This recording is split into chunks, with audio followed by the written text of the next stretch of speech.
Good evening. So stem cells, what do we know about them? So basically they are this very remarkable cell type that exists in our body, and they can transform into any type of cells within our body. Now in the tissue, in our organs, these stem cells work as a repair mechanism system where they replace any damaged tissues that accumulate over our life period. But we could also harvest these stem cells outside the body and use them in many different applications. So we could use these stem cells for drug discovery, for medical treatment, specifically in regenerative medicine, and of course they are very valuable research tools.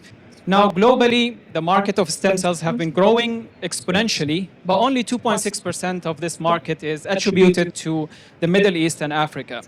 And this shows that there's a huge potential of stem cell market growth within this region. That's why UAE is leading initiatives and leading efforts to change that landscape by establishing stem cell centers and also hosting many different stem cell-based organizations and congresses.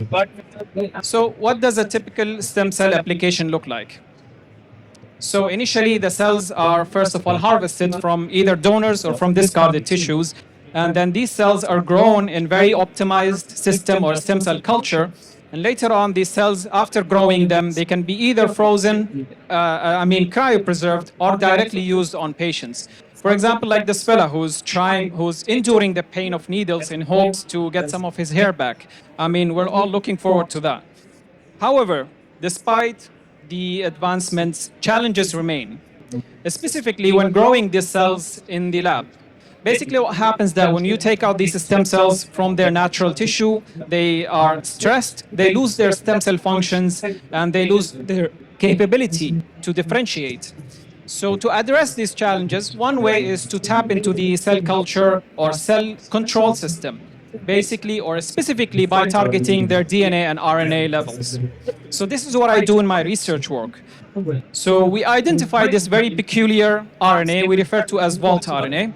And the interesting thing about this RNA that it can get processed and broken down into different fragments, but only one at a time. It's like a decision making happening within this RNA that either it decides to produce RNA X or Y. So what we did is that we synthetically redesigned this RNA, and we wanted to see what is its effect on skin stem cells. So our synthetic RNA designed molecules, we treated our skin stem cells with them, and then we studied them on the genetic level. And what we noticed is that when we treated our cells with the RNA X fragment, the cells were behaving more like stem cells, they were growing faster, and they were acting more functional. On the other hand, the opposite happened when we treated our cells with RNA Y. So we wanted to see whether we can use the synthetic RNA to further optimize the growth of these skin stem cells. So what we did is we repeatedly grew these cells or harvested these cells, and we repeatedly treated them with this sVRNA-X synthetic molecule. And we even tested their functionality at the end. And we actually managed to produce the upper layers of the skin within our lab using these cells. So where do we move forward from here? So we are currently in the process of designing our first minimum viable product.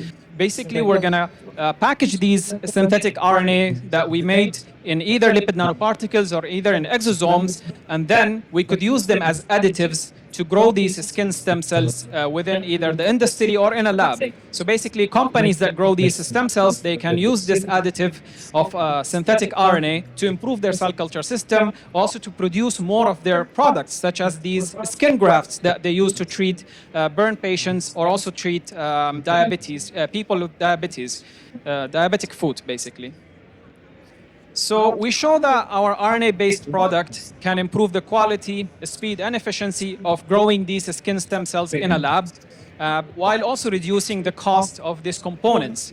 But these are not the only applications, right? We could also use these RNA-X-based products to produce exosomes and growth factors that can be used in the medical industry, but also design creams and lotions based on this, which can, of course, have huge improvements in the wound healing treatment options within medical industry, but also could be skincare products or basically hair products that improve the regenerative capacity of cells within our hair or within our skin.